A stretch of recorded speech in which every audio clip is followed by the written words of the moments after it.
The Shadow 2 has historically been known as a dominant platform in the competition spectrum. Now they've introduced the Shadow 2 Compact, and guess what? A lot of those parts from the full size fit. And in this video, I take a Shadow 2 Compact from good to great.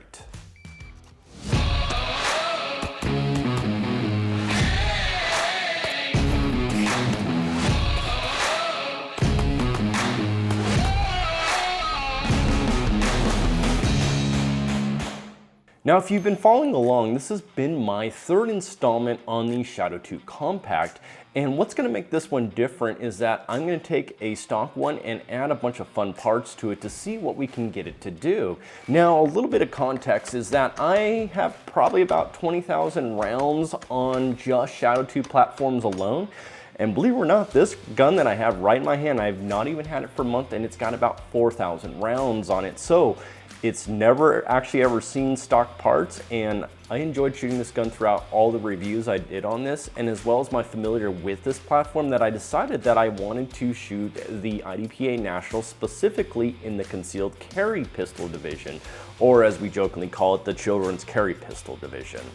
And this gun barely fits that box and those requirements, and so I went headfirst into diving into this thing and making it as best as I can for that. And so that's my intent with this gun. Now for this video, I'm just going to focus on some of the components I've added to this, so if you're not interested in competition, you'll know where you stand if you decide you want to go this route with this gun. There's a lot of interchangeability from the full size to this gun. The whole entire trigger group in here, with the exception of the recoil spring and of course the barrel, is interchangeable. So if you have a lot of experience doing full size Shadow stuff, it will translate into here. And for the most part, we'll drop right in. I'll elaborate more on that. All right, so now we're gonna take a closer look at the Shadow 2. So the first thing I wanna talk about are some of the visual aspects on the outside of it. So the first thing you're gonna notice is that I put these lock palm swell grips on it, and they are the brass. And so they do add about 6 ounces or so. Now, where that ends up putting a lot more weight is definitely back here. While I would say that it does help with the feel, and I do like the shape of it, I don't like where the weight is placed on this, because I already actually felt that this gun was balanced in its stock configuration like this one right here is. So I think what I'm going to end up doing as I go further along is going back to that, but I think it did a good job of mitigating some of the recoil impulse and making it a softer shooting experience. The one thing I added, and I never did on my other Shadow 2s, was trying out Cajun Gun Works barrel bushing here. So it's a slightly tighter fit, and the idea of that is to have less walk when this thing actually fires off, so giving it a more stable barrel. Now, what that means in short is getting better accuracy. I did speak to a couple friends on this after I did this one for fun. They said, well, it probably would affect it at 25 yards and beyond, but anything within that, we're not too sure about. So I'll elaborate more on the accuracy later. Now, if you see here, I'll pull this one. This is the stock one, and this one is the one with the bushing. Looking at the two very briefly from this angle, you'll see that the factory one kind of actually recesses back, whereas the Cajun Gun Work actually pushes forward, recessing the barrel back. So, I mean, visually speaking, that's really the only difference. One thing is too, because I like where my grip is on the gun, I actually briefly put on an extended safety here. Now, you can certainly use that, and if you'd like to hunker down on that, but what I like to do is have a very high grip on the gun, and so I find running the flatter profile one was more to my liking.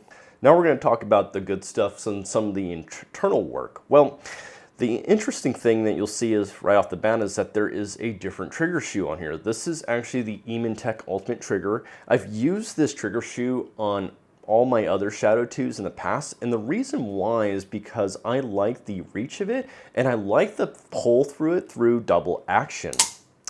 And it just felt linear pushing it through the range. Whereas with the stock one, I feel like I'm actually kind of reaching up and then kind of just rowing through like in a U-type fashion underneath here, rather than it being a straight pull back. The actual trigger group and work itself is from Cajun Gun Works. I actually purchased one of their reach reduction kits, which I have ran in all my Shadow 2s and they've just been flawless. It's an entire makeup of the action. So you'll get the hammer, the disconnector, the sear housing is adjustable, and you're gonna get a series of springs and different retention pins to give it a different feel. So what does that end up doing? Well, I can tell you in double action, going from 9 pounds and having a stacking feeling to a very linear 6-pound pole. And when you are thinking about double action in your first shot, that feeling of having consistency there, especially once you have time on this, feels amazing. When I do my draws with this, like, I'm not actually trying to find the wall and then break. I'm just pulling the trigger as if it's just in single action. Now that came with practice, but that is also assisted with just this whole entire trigger setup.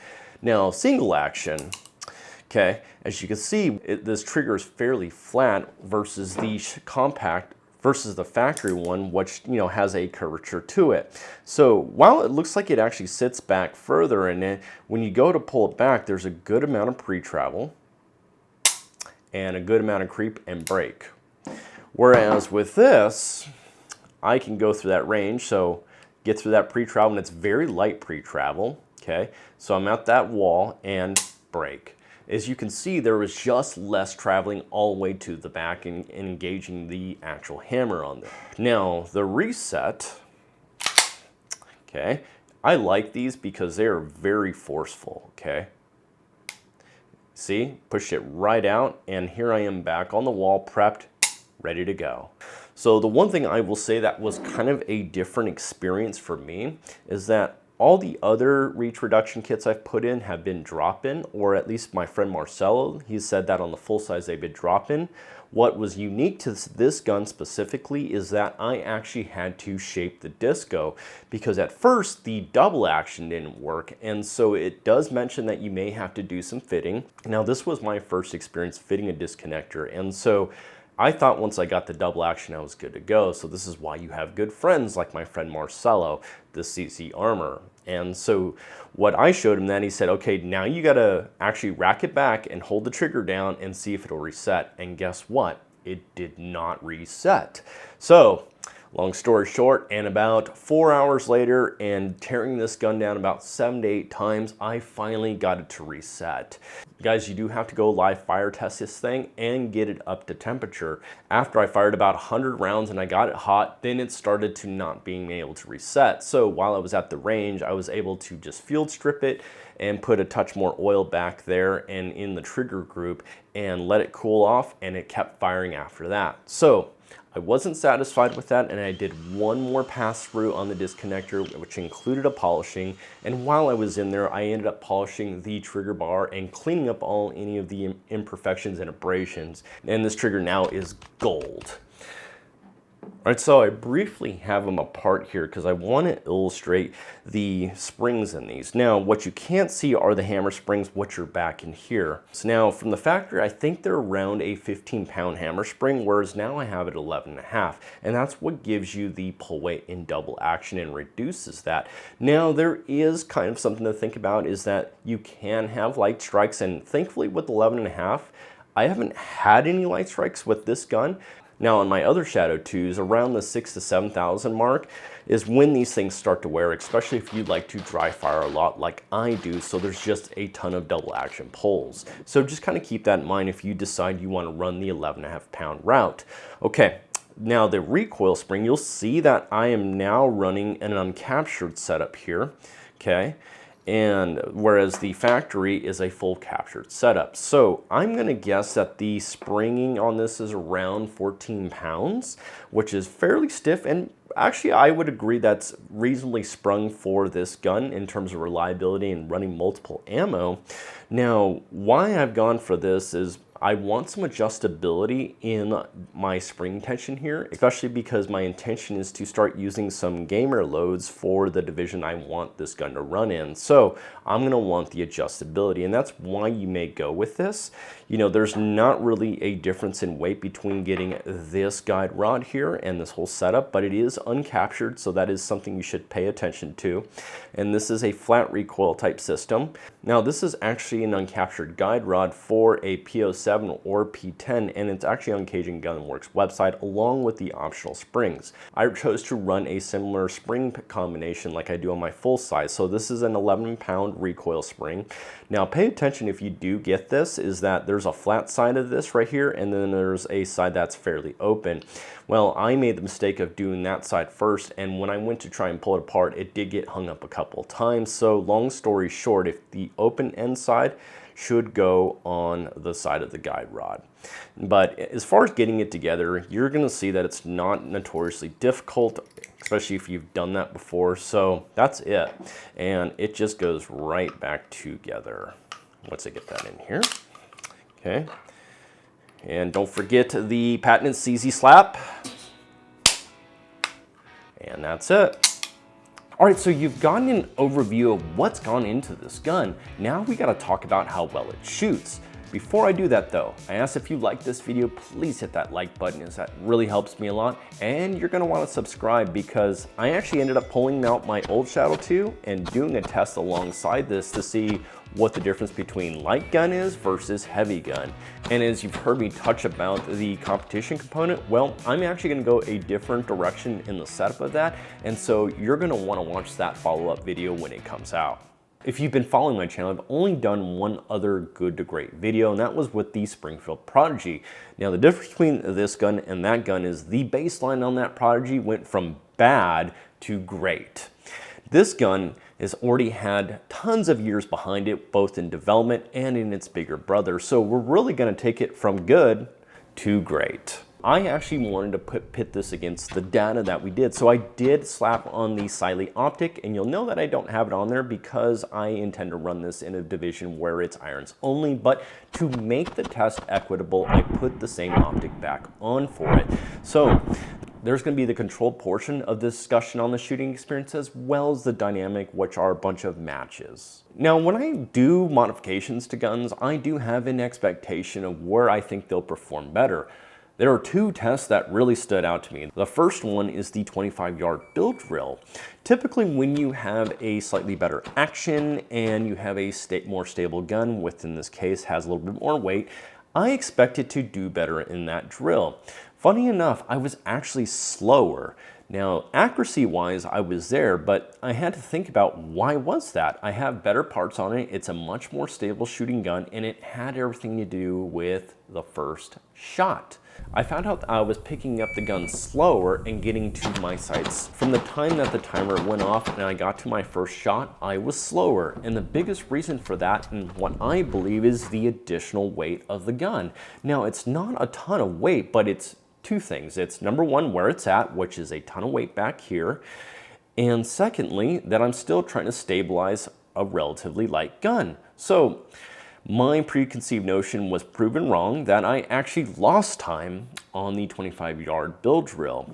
Now, to follow that up, you guys know I love my transition drill, and I thought I was going to crush it on that. Now, where I did well was my first shot, believe it or not, because I'm coming from low ready and I'm shooting from double action. Now, that double action pull, as you'll see, happens a lot quicker on this gun, but swinging from target to target and stabilizing it wasn't actually better. If anything, I was quicker with the stock gun. And to further that along, I was equally accurate. So I was baffled at first that like all this time I had spent putting this together, as the two biggest tests were essentially a flop. The other components of the test, which is the recoil impulse test, this gun did actually do better on. So for example, when I would do the doubles at 10 yards, this gun was easily able to pull off 19 splits and keep a tight group, whereas on the stock one, I had to work a little bit harder just to get about 0.25. So there was a marketable improvements in the splits.